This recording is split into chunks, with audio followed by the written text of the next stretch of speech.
जातीय दम के कारण, क्योंकि जाति में ऊंच नीच है और यहाँ उच्च जाति भी है। पैदा होते ही बड़ा मजाक है ये कि पैदा होते ही कोई उच्च हो जाता है और पैदा होते ही कोई नीच हो जाता है। ये उनके लिए जो मानते हैं, हम लोग तो मानते नहीं, हम तो इंसानियत को सबसे बड़ा धर्म मानते हैं और हम सभी मजहब की इज्जत करते हैं। भारत का संविधान का आर्टिकल 25-26 धार्मिक आज़ादी देता है। कोई किसी धर्म को मानो, कोई किसी में आस्था रखे, कोई किस तरह से पूजन करे, ये उसका व्यक्तिगत मत है और ये वहाँ तक सीमित है जब तक वो किसी दूसरे के अधिकारों का हनन ना कर रहा हो। नहीं, वो अपने धर्म को माने। एक घटना भिंड में घटी है जहाँ 4 लोग एक नौजवान को पीट रहे हैं, उससे जय श्री राम के नारे लगा रहे हैं।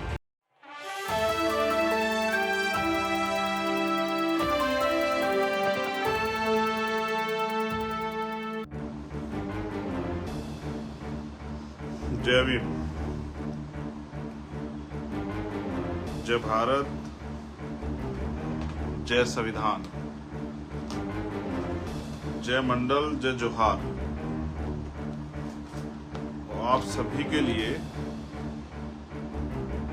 बहुत बहुत मंगल कामनाएं।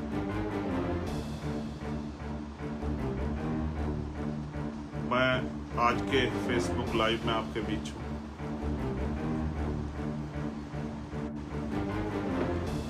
ये फेसबुक लाइव कई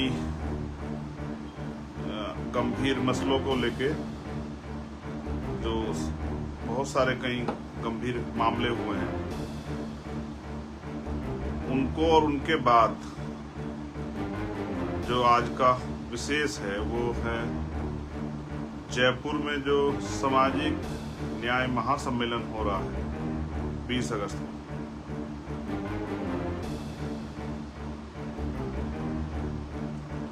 मैं अपनी बात की शुरुआत करते हुए भारत की धरती पर समय समय पर जन्मे सभी संतों, गुरुओं, महापुरुषों को नमन करता हूँ। महामानव तथागत बुद्ध से लेके संत श्रोमणी सतगुरु रविदास जी, भगवान वाल्मीकि जी, गुरु नानक देव, संत कबीर, गुरु घासीदास, संत गाडगे जी महाराज, नारायणा गुरु, और जो समाज के अग्रदूत रहे सामाजिक परिवर्तन के आंदोलन के, जिनको राष्ट्रपिता कहा जाता है, लेकिन वो राष्ट्रपिता से भी बढ़कर है। राष्ट्रपिता ज्योतिबा फूले, मां सावित्रीबाई फूले, छत्रपति साहू जी महाराज, इनको आरक्षण का जनक मानते हैं। विश्व रत्न डॉक्टर बाबा साहब अम्बेडकर, संत तुकाराम जी, पेरियर रामास्वामी नायकर, प्यारेलाल यादव, बाबू जगदेव प्रसाद कुशवाहा, जननायक कपूरी ठाकुर, मामना राम सुवर्मा, बाबू शिवदयाल चौरसिया, संतराम B.A. प्रजापति जी, माँ अवंतिका बाई लोधी, माँ झलकारी बाई कोरी, माँ फातिमा शेख, माँ फूलन देवी, मान्यवर दीना भाना वाल्मीकि साहब, विजय सिंह पथिक जी, कोतवाल धन सिंह गुर्जर जी, सर छोटू राम जी, चौधरी चरण सिंह जी, और मेरे गुरु, मेरे आदर्श मान्यवर साहब श्री काशी राम जी को नमन करता हूँ। आज का जो लाइव है उसमें 2-3 इशू, जिन्होंने 2-3 ऐसे विषय जिन्होंने मुझे बहुत ज्यादा परेशान किया, उन पे मुझे आपसे बात रखनी है। और स्पेशली मैं राजस्थान के साथियों से कहूँगा कि वो जुड़े। हमारे राजस्थान के इतने लीडरशिप है, उनसे, हमारे एक राजस्थान के कार्यकर्ता से, जिनके कंधों पे 20 तारीख के लिए बहुत बड़ी जिम्मेदारी है। तो मैं अपनी बात की शुरुआत करता हूँ एक ऐसी घटना जो कर्नाटक में घटी। भारत में जाति है, जाति व्यवस्था में ऊंच नीच है। पहले वर्ण थे, फिर जाति बनी, और जाति की जो असमानता है उसका जो अन्याय है वो बहुत कठोर है। कर्नाटक में एक जगह पड़ती है चित्रकूट, कि चित्रकूट जिले के एक गांव में जहां एक शेड्यूल कास्ट का बच्चा जो है, एक नौजवान, कहते हैं कि जोड़े ऊपर वाला बनाता है, ईश्वर के घर बनते हैं, भगवान बनाता है, इस तरह की बातें अक्सर कही जाती है। बड़े बड़े चिंतक विद्वान इस बात को कहते हैं। लेकिन उन्होंने आपस में प्रेम विवाह किया और ये लड़की के परिवार को पसंद नहीं आया। उनके फादर जो है वो वाटर ऑपरेटर का काम करते थे। उन्होंने जातीय दम के कारण, क्योंकि जाति में ऊंच नीच है और यहाँ उच्च जाति भी है, पैदा होते ही बड़ा मजाक है ये कि पैदा होते ही कोई उच्च हो जाता है और पैदा होते ही कोई नीच हो जाता है। ये उनके लिए जो मानते हैं, हम लोग तो मानते नहीं। हम तो इंसानियत को सबसे बड़ा धर्म मानते हैं और हम सभी मजहब की इज्जत करते हैं। भारत का संविधान का आर्टिकल 25-26 धार्मिक आजादी देता है। कोई किसी धर्म को मानो, कोई किसी में आस्था रखे, कोई किस तरह से पूजन करे, ये उसका व्यक्तिगत मत है और ये वहां तक सीमित है जब तक वो किसी दूसरे के अधिकारों का हनन ना कर रहा हो। अगर मैं किसी भी धर्म से और अपने धर्म को मानता हूं तो मैं सड़क पे जाके अगर इस तरह का माहौल बनाता हूं कि दूसरे आम आदमी परेशान हो या कोई दूसरा व्यक्ति उसके सामने समस्या खड़ी हो जाए, तो मुझे लगता है कोई भी धर्म और उस धर्म का कोई भी इस बात की इजाजत नहीं देगा कि आपकी वजह से किसी को परेशानी हो। तो अंत उस बिटिया के जो फादर थे उन्होंने ये किया कि जो बस्ती, दलित बस्ती की तरफ जो पाइपलाइन जाती थी, उसमें जो मुझे पीड़ित परिवार द्वारा बताया गया कि उसमें उन्होंने जहर मिला दिया। 7 लोग मौके पे मर गए और 200 से ज्यादा लोग जिंदगी मौत के बीच लड़ रहे हैं। और इतनी बड़ी घटना को पुलिस प्रशासन ने सिर्फ दूषित पानी का मामला कह के टालने का प्रयास किया। मैंने उस पर अपनी बात भी रखी थी। मैं कार्रवाई की जानकारी भी ले रहा हूँ। मैं ये बातें आप लोग को इसलिए बता रहा हूँ कि एक घटना घटी है उत्तर प्रदेश के उन्नाव में। भाई सुरेश सेन साहब जो हैं, सुरेश ठाकुर जो खुद को लगाते हैं, सविता सेन समाज से जो आते हैं, उनकी हत्या हुई है। उनको इतना पीटा गया, कुछ दिनों बाद उनकी जान चली गई। जब मैंने उन पर ट्वीट किया तो पुलिस ने, उन्नाव पुलिस ने मुझे टैग करते हुए ये बहुत बड़े उसमें लिखा, एक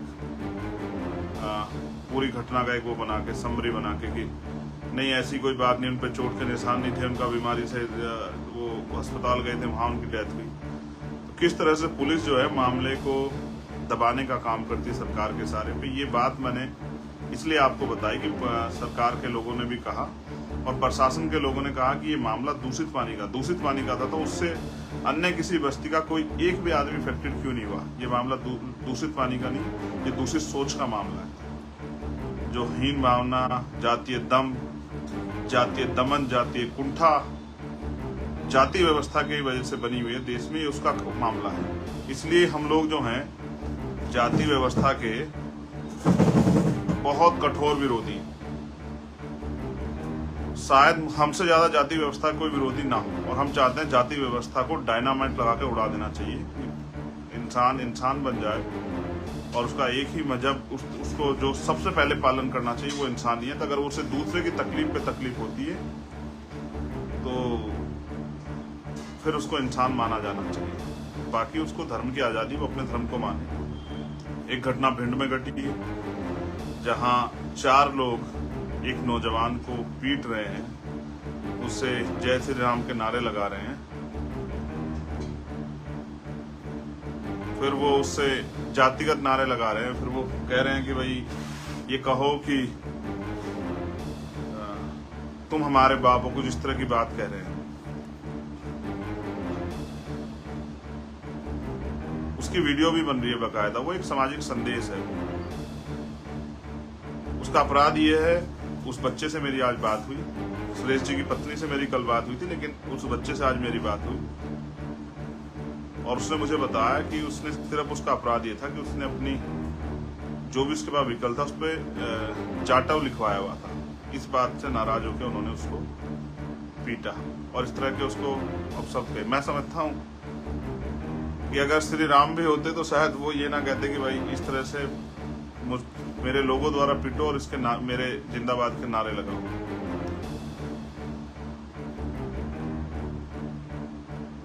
कभी कभी आदमी को ताकत अहंकार में ले जाती है, पागल कर देती है, मदहोश, और वो फिर ऐसे ऐसे काम करता है जिसको किसी भी तरह से स्वीकार्य नहीं किया जा सकता आजाद भारत में, जहां संविधान से देश चल रहा है।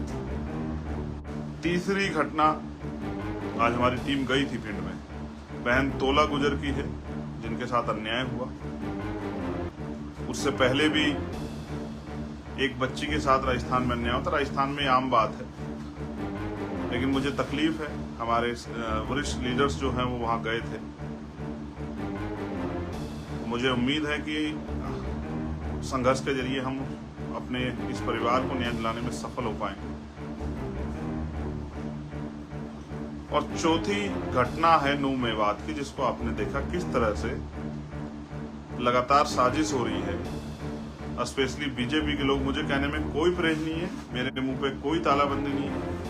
किस तरह से बीजेपी के लोग अपने राजनीतिक स्वार्थ में, अपने चुनाव जीतने के लिए देश को हिंसा की आग में झोंक रही है, आपके सामने है। मैं किसी भी गलत कार्य करने वाले का पक्षधर नहीं, लेकिन मैं आपसे फिर ये कहना चाहता हूं कि अपने राजनीतिक स्वार्थ के कारण अगर आप किसी भी समाज को अगर आप डराने का, धमकाने का, अन्याय करने का काम करोगे, तो इससे जो गुस्सा पैदा होगा वो बड़ा खतरनाक होगा और सब लोग चुप रह सकते हैं। मैं आपको अपनी पार्टी की लीडरशिप की तरफ से, अपने संगठन की तरफ से और इंडिविजुअल चंद्रशेखर आजाद आपसे कमिटमेंट करके कह रहा है कि जो अन्याय आप कर रहे हो, भारतीय जनता पार्टी के लोग, राजनीति यहीं रहेगी, देश बड़ा है।